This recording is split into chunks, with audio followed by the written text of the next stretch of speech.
Bonsoir. En Côte d'Ivoire, comme partout en Afrique de l'Ouest, la pression des cultures céréalières se fait sentir. Le riz se fait de plus en plus rare et son coût reste encore hors de portée de la bourse de la masse populaire. Et si le salut en produits céréaliers de la Côte d'Ivoire venait du mil, du fonio ou du sorgho, c'est en tout cas la conviction partagée par le Fonds des Nations Unies pour l'alimentation et l'agriculture, la FAO, et l'INADES. Dans ce numéro de Défi de moment sur Business 24, nous parlerons des enjeux de ces trois céréales dans l'autosuffisance alimentaire en Côte d'Ivoire dans un contexte de changement climatique.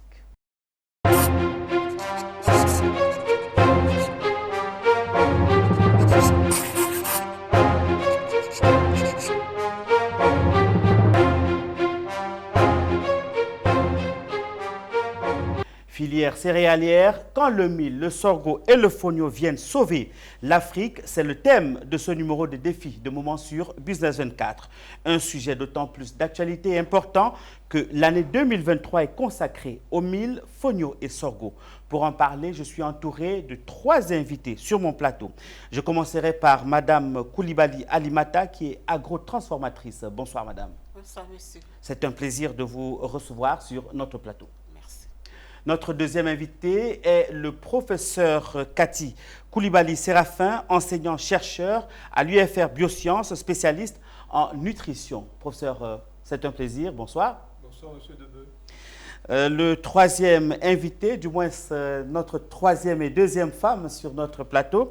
Troisième invité, c'est la directrice de INADES Formation Côte d'Ivoire, Madame Zéhi Pauline. Bonsoir, Madame. Bonsoir, monsieur. C'est un plaisir de vous recevoir. Merci de nous recevoir. Je commencerai bien sûr par vous, Madame Zéhi Pauline.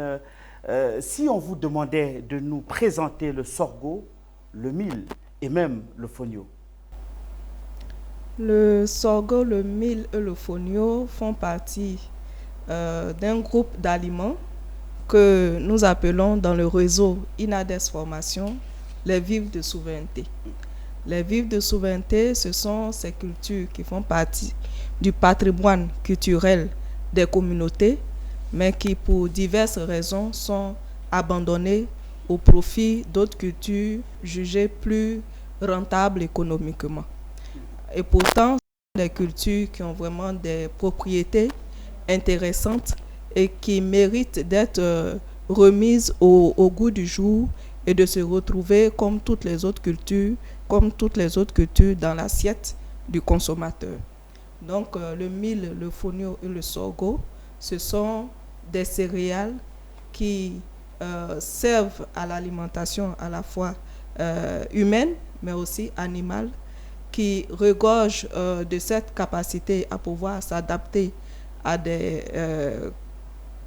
un environnement difficile.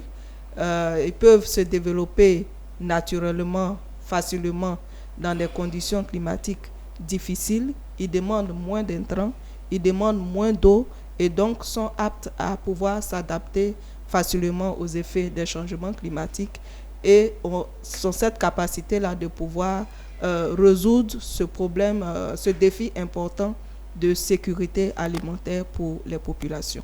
Madame Zéhi Pauline, Madame la directrice, à l'entame de l'émission, nous l'avons dit, le riz devient de plus en plus cher et dans sa quête de l'autosuffisance alimentaire en Côte d'Ivoire, quel pourrait jouer, n'est-ce pas, le rôle du sorgho, du mil et du fonio? Le mil, le fonio et le sorgho peuvent effectivement jouer un rôle très important dans la sécurité alimentaire des populations.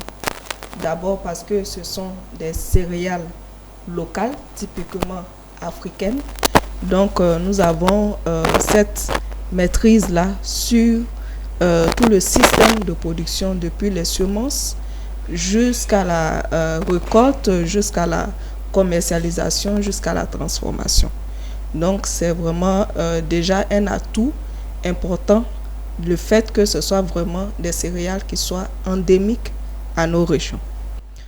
Deuxièmement, ce sont des céréales qui ont cette capacité-là de s'adapter à des conditions climatiques difficiles. Ces céréales poussent généralement sur des sols qui ont un niveau de fertilité assez bas, qui demandent moins d'intrants, moins d'eau, et donc ont cette possibilité, cette capacité de s'adapter plus facilement aux effets des changements climatiques. Et ensuite, nous avons ce potentiel en termes de nutrition, parce que tout comme on peut valoriser le riz, on peut valoriser le blé, qui sont des produits importés dans notre pays, le mil, le fonio, le sorgho peuvent se substituer en partie à ces céréales-là et donc peuvent permettre d'avoir une certaine économie sur toutes les devises qui sont engagées pour pouvoir assurer l'importation du riz, du blé en Côte d'Ivoire. Donc, nous gagnons vraiment à pouvoir les valoriser au niveau local. Et en plus, ce sont des céréales qui ont des propriétés thérapeutiques, donc peuvent vraiment aider à résoudre un certain nombre de problèmes de santé publique qui commencent à devenir de plus en plus récurrents au sein de la population. Professeur Kati Koulibaly, dites-nous, Madame vient d'expliquer toutes les potentialités que regorgent ces différents aliments. Et pourquoi intégrer le mil, le sorgho et même le fonio dans notre alimentation? Pourquoi c'est nécessaire de le faire? Alors, je pense qu'elle a évoqué des questions de santé, mais je pense que les enjeux vont au-delà des questions de santé. Il y a d'abord des enjeux économiques, des enjeux environnementaux et puis des enjeux sociaux. Effectivement, du point de vue économique, elle a évoqué, ces céréales, si elles sont produites en quantité, vont revenir moins cher pour les populations. C'est les modes de consommation locaux qui intègrent ces cultures-là, et donc ces céréales-là, et donc la plupart des populations, surtout en milieu rural, connaissent ces produits-là. Mais malheureusement, l'accessibilité de ces produits-là a été modifiée parce que la production de ces céréales est devenue assez laborieuse. Donc il faut les remettre au goût du jour, revoir les systèmes culturaux pour qu'elles soient accessibles à des coûts relativement accessibles pour les populations. La deuxième chose, c'est que ces produits céréaliers sont des produits qui sont riches en termes de densité énergétique. Parce que quand vous prenez ces céréales, pour 100 grammes, elles apportent près de 300 kilocalories. Voilà. Et en plus de cela, elles ont une bonne densité nutritionnelle, assez relativement bonne, parce qu'elles sont riches en minéraux et pour certaines, riches en protéines également. Pratiquement 10%, près de 10% de protéines, qui sont des éléments nutritifs qui sont importants, surtout chez les enfants. Donc, ces céréales peuvent aider à la production d'aliments pour les enfants, de bouillie infantile notamment, mais même dans la transition au moment nutritionnel, quand l'enfant atteint 2 ans, c'est des éléments qui, associés à certains produits alimentaires, vont permettre de couvrir cette période de transition-là sans que l'enfant n'ait des séquelles, notamment parce que de nombreux enfants qui sont nourris avec des féculents, notamment comme la tiéké ou le riz sans protéines, ont des problèmes de malnutrition. Alors qu'avec les céréales, si on apporte des produits qu'il faut, surtout, je reviens, surtout en milieu rural, on résout le problème. La deuxième chose qu'il faut noter, c'est que en termes de stratégie, il faut commencer par les écoles. Je crois que les écoles sont des lieux d'apprentissage du savoir, mais également d'éducation à l'alimentation. Si vous prenez le cas du Brésil, les populations ne consommaient pas le soja au départ, mais le fait d'avoir donné du soja pendant plusieurs décennies dans les écoles, les personnes adultes qui ont consommé du soja au départ sont devenues des consommatrices de soja. C'est rentré dans les habitudes alimentaires. Donc on peut remettre ces produits-là au goût du jour, valoriser ces produits-là à travers les écoles et à travers les supermarchés également. Je pense que il y a plusieurs voies, mais ces voies-là sont les mieux indiquées pour permettre la promotion et la valorisation de ces produits-là. Professeur Kati Koulibaly, vous relevez ici d'ailleurs les valeurs nutritionnelles de ces millets. Comment amener la population ivoirienne consommer davantage ces différents produits? Alors, pour les modèles que nous avons, il y a une forme de snobisme alimentaire. On consomme certains produits parce que certaines classes les consomment. Aujourd'hui, tous les Ivoiriens pensent que manger du pain, c'est le meilleur aliment. Voilà, surtout le pain blanc. Alors que justement, le pain blanc, c'est pas un bon aliment pour certaines personnes à un certain âge, parce que ça apporte ce qu'on appelle des calories vides. Voilà. Et donc, aujourd'hui, la tendance, c'est d'avoir des pains composites, des pains au maïs, des pains avec des céréales, parce qu'ils ont une meilleure protection. Ça fait moins monter la glycémie, parce que vous savez, de plus en plus, on a de nombreux diabétiques en Côte d'Ivoire. C'est justement dû à ces calories vides, à ces produits qui sont avec des calories vides. Donc, il faut faire la promotion en termes de santé, prévenir la population sur les dangers et les risques qui sont liés à la consommation de produits à base de farine de blé non consolidés, et donc faire la promotion également en termes de santé des valeurs nutritionnelles de nos produits alimentaires à base de céréales, notamment le mil, le fonio et le sorgho. Madame Coulibaly Alimata est donc venue sur notre plateau avec beaucoup d'éléments. On va lui demander très rapidement de nous présenter ces éléments. Madame, allez-y, présentez-nous vos éléments. Alors, sur ce plateau, vous avez des céréales, les millets. Je vais citer le mil, qui est la matière première. Il y a le sorgho également, qui est une matière première. Et le fonio. Alors, qu'est-ce qu'on peut faire de ces trois céréales? Avec ces trois céréales, quelle possibilité de transformation? Si on prend le mil, on va faire du dégué, que tout le monde connaît. Il y en a à l'état qu'on peut reconstituer très facilement. C'est déshydraté, on n'a fait que tirer de l'eau. Pour reconstituer, il faut mouiller et puis mettre dans le dégué le lait que vous avez préparé chez vous ou bien que vous avez acheté sur les grandes surfaces. Toujours à partir de ces grains de dégué déshydratés, lorsqu'ils sont reconstitués, voilà ce que ça donne et ça fait du prêt à consommer. Voilà le dégué à l'ivoirienne. Toujours avec le mil, on peut faire les grains de bouillie de mil que tout le monde connaît, le baka national.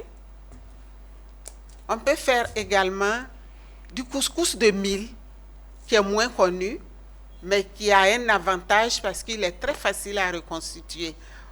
On peut le consommer avec une sauce tomate, sous forme de riz gras, j'allais dire la sauce qu'on mélange avec le couscous, et il est agréable à consommer. Pour terminer, je vais parler du gnomi. Le gnomi, voilà, qui est aussi du prêt à consommer, que nous commercialisons sur les grandes surfaces de distribution. Voilà, comme l'a dit le professeur Cattier, il faut faciliter, il faut mettre à la disposition, il faut rendre accessibles nos produits, ce qui va faciliter la consommation. En parlant du sorgho, on peut faire également les farines, le couscous, le kokobara que nous connaissons, voilà, la farine de sorgho, utilisée pour faire du pain, du cake, et autres produits, aliments qu'on peut préparer à base de blé. Madame Dieye l'a dit tout à l'heure, tout ce qu'on peut faire avec la farine de blé, il est possible de faire ces mets avec nos céréales locales. Et l'avantage est que nos céréales locales sont sans gluten. Donc tout le monde peut consommer un taux de gluten si faible que tout le monde peut consommer. Je n'ai pas fini. Il y a le fonio, qui est une céréale digeste, facile à reconstituer. Le traitement, il est très difficile, mais lorsqu'il est pré-cuit, il suffit, au lieu d'une journée de travail, en 20 minutes, nous avons notre fonio à table, prêt à consommer. Je vous relance justement. Quelles sont les opportunités socio-économiques de ces millets? Alors, en parlant de opportunités socio-économiques du millet, D'après certains spécialistes, les millets sont des plantes d'avenir. Pourquoi? Parce que ces millets résistent à la sécheresse, sont des plantes résilientes, et ces spécialistes estiment que les millets sont adaptés, sont aptes à assurer la sécurité alimentaire dans nos différents pays. Et les opportunités, tant en l'état brut qu'en l'état transformé. Si on parle de l'état brut, qu'est-ce qu'on fait avec le millet? Qu'est-ce qu'on fait avec le sorgho? Les tiges de sorgho sont utilisées dans l'Antiquité pour soigner comme plante médicinale. Également pour renforcer l'ossature des cases dans nos villages. Alors, on ne va pas revenir surtout sur les vertus, effectivement, de ces millets. C'est socio-économique. Voilà, effectivement, donc... Et puis, on va transformer. Quand on a transformé, on commercialise. Ça donne un revenu réel. Ça, c'est le volet donc, économique. Économiquement, voilà. On a les moyens, on a de l'argent, on a du rendement, on a du revenu. Madame la directrice, je voulais savoir, toute une année dédiée à l'alimentation, dédiée au fonio, au sorgho, au mil, pourquoi?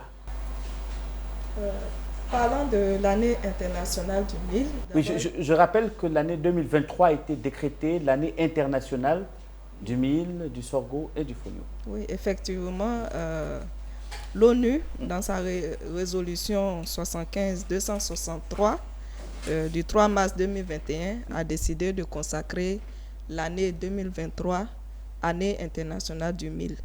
L'objectif, c'est de pouvoir porter l'attention des décideurs, mais également de la population sur l'importance de ces milles en termes de nutrition et en termes de santé. Donc, c'est une année pour vraiment sensibiliser déjà la population à l'importance de la consommation des millets, mais également aussi emmener les décideurs à vraiment prendre des mesures, à prendre des engagements pour un accompagnement concret des acteurs qui sont impliqués dans le développement de ces spéculations. Et quelles sont les actions à mener lors de cette année internationale? Déjà, comme je l'ai dit, c'est sensibiliser les différents acteurs. Donc, au niveau de INADES Formation, nous prévoyons déjà organiser un lancement officiel de l'année internationale du mil, ici à Abidjan, le 26 octobre. Et après, nous allons organiser des activités dans des localités de la Côte d'Ivoire pour justement évoquer les propriétés intéressantes du mil, du fonio, du sorgho, mais également aussi poser les différentes contraintes, les différents défis de ces filières-là pour que les décideurs soient vraiment sensibilisés et qu'ils puissent accompagner tous les producteurs, les productrices qui sont engagés dans la production de ces spéculations, mais également aussi les commerçants, les transformateurs qui contribuent à valoriser, à remettre au goût du jour ces spéculations. Oui, Madame Koulibaly Alimata, vous avez présenté là les différents produits que vous avez... Quelques produits, d'ailleurs, que vous transformez. Vous êtes donc une agrotransformatrice. Madame, comment inciter les populations à consommer davantage vos différents produits? Comment vous faites sur le terrain?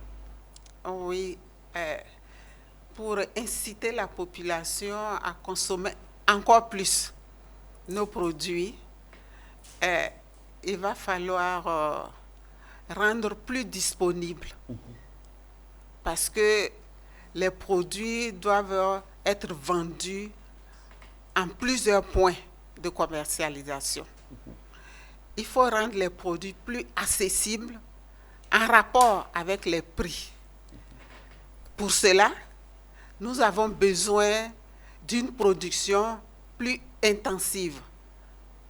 Quand la production est intensive, les coûts de la matière première baissent. Nous, transformateurs, après la transformation, nos coûts de production également sont en baisse. Et nous pourrons vendre à la population. Il faut que ces produits soient accessibles à l'ivoirien, à la population, j'allais dire de la classe populaire. Parce qu'aujourd'hui, les produits sont accessibles à la classe moyenne. Nous tendons vers la classe populaire, mais pour cela, les coûts des matières premières doivent être plus accessibles. C'est un grand combat donc pour vous, professeur. Excusez-moi, nous parlons justement des enjeux de cette journée, de cette année internationale sur ces différents produits. Bon, je disais, ces enjeux, la première chose, c'est une prise de conscience, aussi bien des décideurs que de la population générale, pour une meilleure consommation, une meilleure utilisation de ces produits-là. Parce que ces produits ont une valeur santé. Par exemple, quand vous prenez certains, ils vont contribuer donc à réduire certains processus comme l'inflammation. Ils vont aider à réduire l'anémie parce qu'ils sont riches en fer. Donc, comme je dis, ils vont apporter un plus que n'apportent pas certains aliments consommés parce que ces aliments-là, non seulement vont augmenter les processus d'obésité, parce qu'ils apportent que de l'énergie, comme je parlais de calories vides, alors que ces produits alimentaires locaux, eux, en plus d'apporter une forte quantité d'énergie, apportent également des macronutriments et des micronutriments tels que les minéraux et les vitamines, qui, eux, ont une valeur santé. Alors, à côté de cela, je pense également que on avait abordé la question du facteur économique. Tout à fait. Le fait de produire au niveau local et surtout en milieu rural ces céréales va apporter des moyens supplémentaires aux populations. Et donc, au lieu de rentrer dans un cercle vicieux, on va rentrer dans un cercle vertueux qui fait que les ressources apportées vont permettre aux populations d'avoir accès à une meilleure alimentation et donc augmenter le processus santé et donc valoriser également les systèmes alimentaires locaux. Voilà, je pense que voici un peu une partie des enjeux. Promouvoir le consommer local. Bien sûr. Madame la directrice de INADES Formation Côte d'Ivoire, tout à l'heure, vous avez relevé les différents objectifs de cette année. Maintenant, vous, au niveau de INADES Formation Côte d'Ivoire, quelles sont les actions que vous mettez en place en faveur du développement du mil, du sorgho et du fonio? Il faut dire que depuis pratiquement 2012, nous avons commencé à nous intéresser à ces filières mil, fonio et sorgho. Nous avons déjà mis l'emphase sur le mil, où nous avons accompagné, après avoir fait une étude exploratoire pour mieux connaître les producteurs, les productrices, surtout des productrices, parce que le mil, dans la zone où nous travaillons, c'est-à-dire à Tengrela, le mil, c'est vraiment l'affaire des femmes. Donc, nous avons accompagné ces femmes-là à pouvoir améliorer leurs pratiques culturelles. Nous avons aussi mis en place une unité pilote de décortiquage, de battage et de décortiquage du fonio. Parce qu'il faut dire que les opérations post-récolte sont vraiment, je dirais, une raison pour laquelle aussi cette spéculation a été abandonnée. Parce que c'est des processus vraiment qui prennent du temps et qui mobilisaient vraiment les femmes et les filles dans les villages. Donc, avec cette unité pilote que nous avons introduite, ça a vraiment allégé les opérations post-récolte. Et on a même vu que ça a eu un impact sur la scolarisation des petites filles, parce que des petites et des jeunes filles, parce qu'elles n'étaient plus astreintes à rester à la maison pour pouvoir piler le fonio. Donc, ça a eu vraiment cet impact positif qui montre qu'il y a vraiment intérêt à pouvoir démultiplier en fait ces unités de transformation du fonio. Et les femmes ont pu aussi agrandir leur superficie d'arachide parce qu'elles avaient plus de temps à consacrer à ces cultures-là. Donc, c'est vraiment des résultats qui ont été très intéressants. Et après le fonio, nous sommes intéressés au mil et au sorgho. Et là-bas aussi, nous accompagnons toujours l'amélioration des pratiques culturelles. Et nous avons aussi un volet sur la consommation de proximité. Et nous accompagnons les restauratrices que nous connaissons, les femmes qui proposent le gnomi, la bouillie de riz aux abords la bouillie de mil, pardon, aux abords des routes. Nous les avons accompagnées à améliorer l'hygiène de ces produits-là. Donc, on a été formés, même avec l'appui de Madame Coulibaly, nous les avons formés pour qu'elles puissent bien laver ces produits-là, pour que généralement c'est le sable aussi qui pose problème, pour que ce sable-là soit réduit et améliorer aussi le packaging de leurs produits, c'est-à-dire l'emballage, pour qu'elles puissent vraiment respecter au moins le minimum en termes de normes d'hygiène. Donc, oui, très rapidement, je vous relance également sur la question des zones, puisque vous parlez beaucoup plus de la zone rurale. Quelles sont les différentes zones d'intervention de INADES Formation Côte d'Ivoire dans le milieu rural? Oui, nos actions sur le fonio sont actuellement limitées dans les régions, dans les localités de Tengrela, de Fekese-Dougou, de Niélé et de Boaké. Donc, ce sont dans ces zones-là que nous travaillons. Donc, pour montrer que ce n'est que vraiment une contribution, les défis sont énormes. Il y a encore des régions où on a besoin de vraiment identifier les producteurs et les productrices qui sont engagés dans cette spéculation-là pour pouvoir identifier leurs besoins actuels et savoir aussi comment adapter l'accompagnement pour pouvoir mieux les aider à mieux produire, mieux commercialiser et rentabiliser cette activité. Donc, pour dire que nous sommes actuellement aussi face à un défi aussi de vraiment réaliser cette identification et nous permettre aussi de pouvoir adapter nos accompagnements. Et nous ne pouvons pas le faire seuls. Il faudrait que l'État s'implique pour vraiment prendre en main, prendre en charge ces spéculations. Très rapidement, madame, quelles sont les perspectives pour cette année 2023, l'année dédiée, l'année internationale du fonio, du mil et du sorgho? Mais comme je l'ai dit précédemment, pour cette année 2023, nous allons vraiment sensibiliser sur les potentialités du mil, du fonio et du sorgho. Et une potentialité peut-être qu'on n'a pas évoquée, c'est en termes d'économie.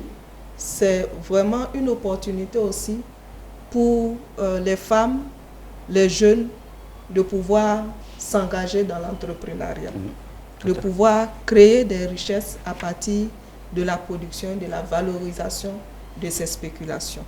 Donc, il s'agit vraiment d'intensifier la communication autour des potentialités socio-économiques du mil, du fonio, du sorgho, mais aussi faire un plaidoyer auprès des décideurs pour que une véritable stratégie nationale de développement de ces filières-là soit élaborée et mise en œuvre. Donc les actions vont certainement commencer en 2023, mais nous allons les poursuivre les années à venir parce que les défis sont énormes. Les défis sont énormes. Merci, madame, d'être venue sur notre plateau. Vous êtes madame Zéhi Pauline, directrice de INADES Formation Côte d'Ivoire. Vous étiez avec nous en compagnie de madame Coulibaly Alimata, qui est agrotransformatrice, qui est venue sur ce plateau avec beaucoup de millets. Elle nous les a présentés tout au long de cette émission. Nous étions également en compagnie du professeur Cathy Coulibaly Séraphin, qui est enseignant-chercheur à l'UFR Biosciences, spécialiste en nutrition. Professeur, merci d'être passé dans notre studio. Merci d'avoir accepté, mesdames, messieurs, notre invitation. C'est donc la fin de cette émission de Défis du moment sur Business 24 Africa. Nous avons parlé avec vous de la journée internationale du mil. Merci de nous avoir suivis. Passez un très excellent moment en compagnie de nos programmes qui se poursuivent sur Business 24. Au revoir et à très bientôt pour un autre numéro de Défis du moment sur Business 24.